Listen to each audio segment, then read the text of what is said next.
Hello everyone, my name is Prema.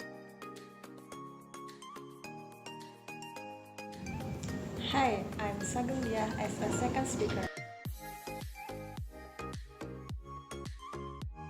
Hello, my name is Meltarina Sihura.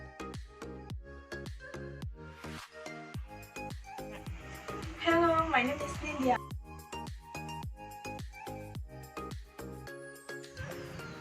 Now we will talk about organizational culture, identity, and ideology. I myself will present to you the introduction. Do you know that culture, identity, and ideology are three important aspects of organizational life? So, if we will analysis this course, we have to know what are culture, identity, and ideology. So, don't waste time anymore. Let's go to the first one. Culture. Well, the term culture can mean many different things depending on who is studying about it. And Clifford Geertz in 1973, he is a famous anthropologist, and he considers that culture is an historically transmitted pattern of meanings embodied in a symbol. So his definitions therefore focuses on transmissions, perpetuations, and inheritance of meanings and conceptions in connections with people knowledge and attitude. And I choose an example for you is koinobori. It really sounds like Japanese. And yeah, koinobori is kind of a flag that looks like a koi fish. And if you go to Japan on Golden Week holiday, you will definitely find this koinobori in various places in Japan everywhere. Koinobori is a symbol that taken from classical Chinese tales about a fish that is able to climb waterfalls and turn into a dragon. And only this kind of fish is capable of climbing waterfall among a million of fish. And because of this story, koinobori is always associated with Children's Day in Japan, because parents hope their children can grow up, become strong kids like koi fish. And so, after knowing this, I believe if you see koinobori, you will soon find out that that day is a Children's Day in Japan, which preciously falls on 5th May every year. Okay, the next one is identity. Etymologically speaking, identity therefore means the stage, condition, or quality of being the same, which could also be defined as sameness or likeness. When we speak of the identity of something or someone, we thus refer to what appears to characterize this thing or person. That is, specific traits, qualities, or attributes that are supposed to define what this thing or person is or supposed to be, what makes it him or her be or look the same throughout time and space. For an example is nationality. For instance, there is a baby girl born to an Indonesian couple who lives in Indonesia, and automatically she will have the same nationality as her parents. Even when she grows up, has a job, gets married, or even after a divorce, she will stay connected with her nationality. And studying what is cultivated in a conversation or in various texts and documents can thus lead to a reflection on identity. And the last one is ideology. Primarily, ideology is some kind of ideas that is belief systems. It is also implies that a theory of ideology needs a cognitive component that is able to properly account for the notions of belief and belief system. For instance, as these are dealt with in contemporary cognitive science. So, if language fill both of demographic and cognitive space, so do discourse.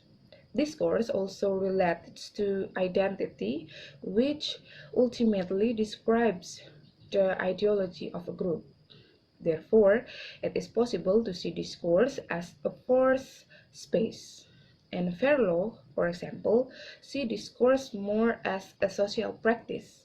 And according to Van Dijk, the purpose of the critical discourse analysis is to see discursive shows that there is an abuse of power committed by the dominant group or by state institutions.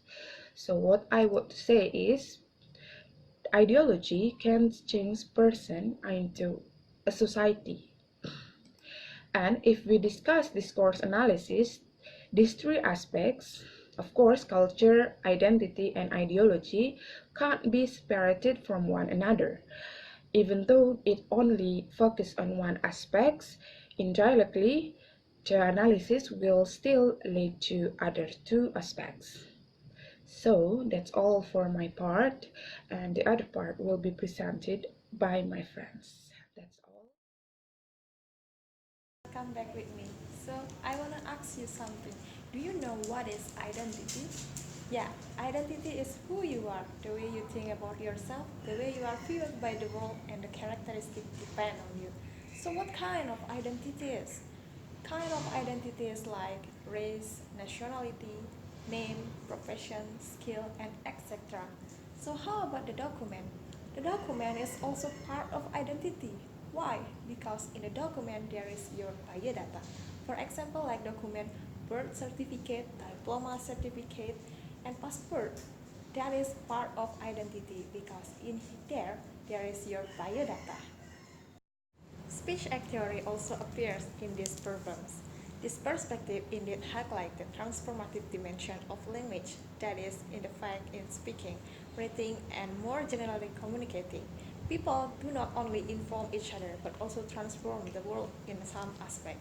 For example, in a speech, I hereby pronounce you husband and wife. In here, the speaker is changing the identity of someone who, being single, become married. So the second example is you are fired.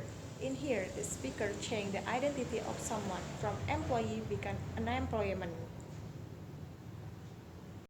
Organizations are often characterized by their various communities of practice, that is, communities of people representing not only certain profession, skill, or expertise, but also certain interest, culture, and preoccupation. For example, when we think about a public places, for example, hospital. In a hospital, there are many identities of a person. For example, doctor, nurse, dentist, top administration, receptionist, and more. That is kind of identities. That is a profession of someone. Parker described about the study of organizational that is happening on terra firma interaction.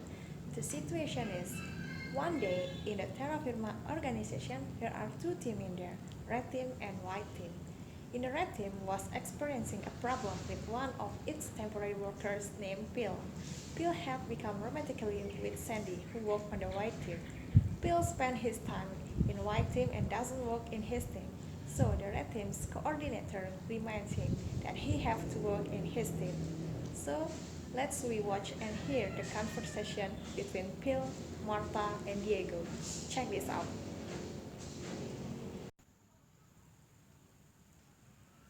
I was just coming back. It's not a big deal.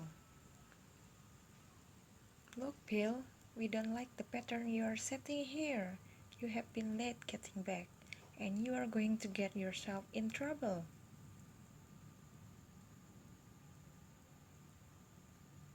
You are a member of our team. We expect you to support all of us. When we start back to work, you have to be here. You cannot be hanging back. you've got to support us. We all support each other. When you are late, the rest of us have to work harder. That's not fair for any of us. Now look. No, you look. This is a bad pattern you have going here. When you work, you do a good job. But if you are not going to do what we need you to do, if you are going to cause problems for the rest of us, then we will have to do something. Don't make us to do that. Okay. We don't care about your personal life, what you do on your own time. We don't mind you visiting Sandy every now and then. But you have started to cause problems. We are worried that we cannot depend on you. You are part of the team. You have to support us when we are at work. Outside of work, you can do what you want. Do you understand us? Yes, I understand. I will watch myself more. I'm okay. The explanation of the conversation is when Martha say, look, and no, you look. In here, Martha telling Phil twice to pay attention to what she is about to say. And then when Martha said, we don't like the pattern you are sitting here, you have been late getting back. And this is a bad pattern you have been going here. And then the last is, but you have get started to cause the problems. In here, Martha is criticizing and reprimanding Phil.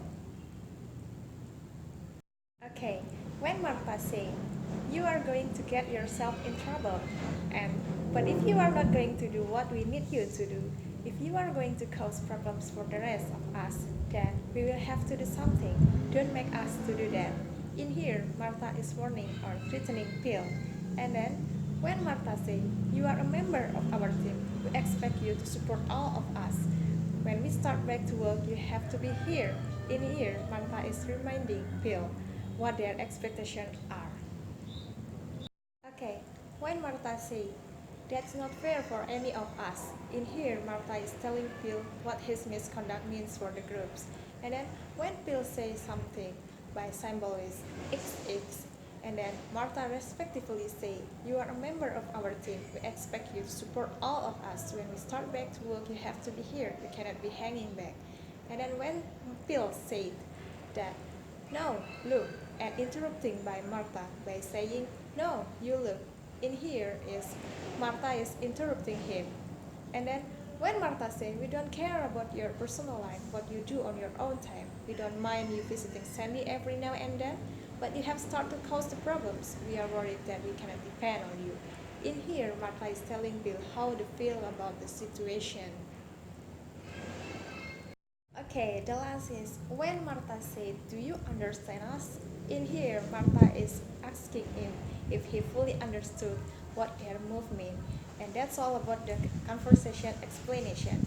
In that conversation, we can see that Martha has authorities over Phil because Martha's identity is as a group coordinator or team leader. He is criticizing or reprimanding Phil because of the mistake he made. And then if one of his friends said that to him, not Martha as a coordinator, maybe Phil can answer, who are you to tell me that way? Note that Phil never questioned Martha's authority to reprimand him. So that's all about my presentation about identities from discourse. Thank you.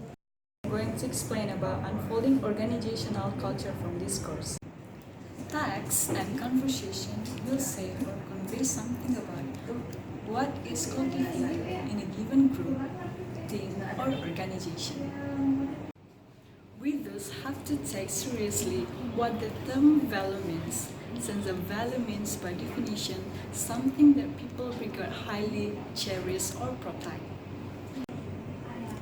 What a discursive perspective on organization allows us to unveil is the performative character of things like value, norm, and principle, which define what a culture is. Van Manen 2011 said that culture simply refers to the meaning and practices produced, sustained, and altered through interaction. And ethnography is the study and representation of culture as used by particular people in particular places at particular times. I will continue the presentation about unfolding organizational ideology from discourse. In many respects, Fairclough 2005 point out discourse as 3 points. For the first one, text, second one is discourse practice, and the third one is social practice. Okay, for the first one, I will explain about what is meant by text. Text may be written or oral, and oral text may be just spoken, for example in radio, or spoken and visual, for example in television. And by discursive practice, it means the process of text production and text consumption. And then, by social practice, it means the social and cultural goings on which the communicative event is a part of.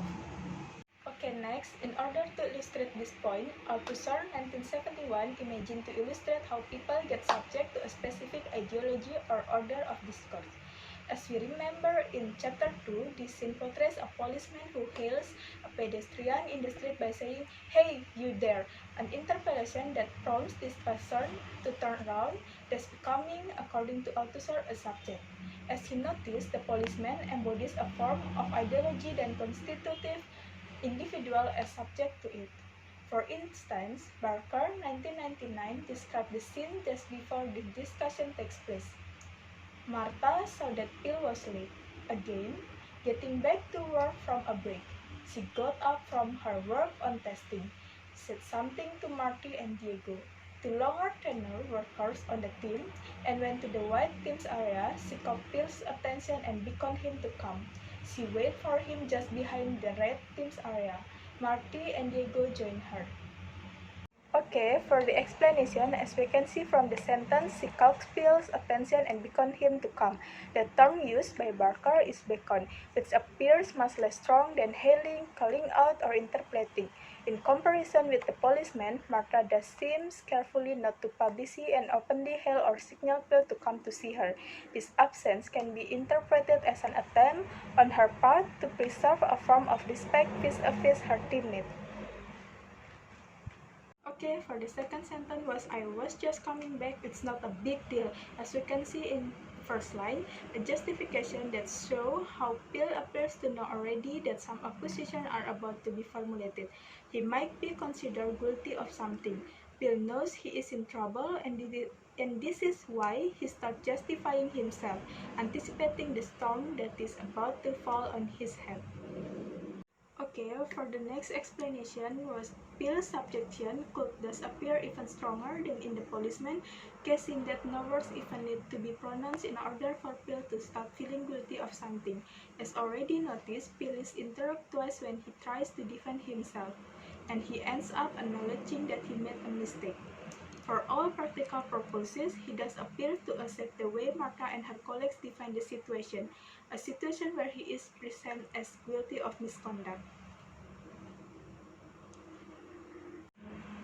A critical discourse analysis would thus observe that the values of solidarity, equity, justice, respect, or even hard work, which are cultivated and reproduced in this discussion, allow the organization to delegate control to the workers themselves.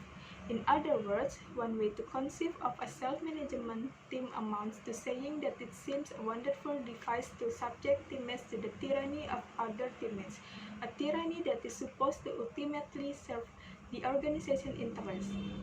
The condition of possibility of this discussion, that is what makes it possible, not only in terms of what is said and how it is said, something we have already done so far, but also in terms of who is authorized or constrained to say what is said and what authorized or constrained this person to say what she says. Although team members appear to protect their own interests in supervising and monitoring each other, they also protect the company's interests, a protection all the more effective in that it appears to be hidden in comparison with other forms of management. Althusser, 1971, noticed when he pointed out that a given ideology is invisible to most subjects. This ideology, which we could call the self-management ideology, does recruit subjects by interpreting them.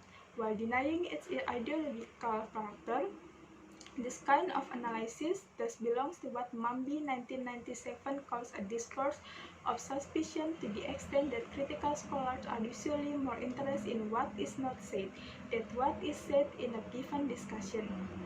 Okay, that's all about our presentation. Thank you for watching. Thank you for your kind attention. Have a nice day.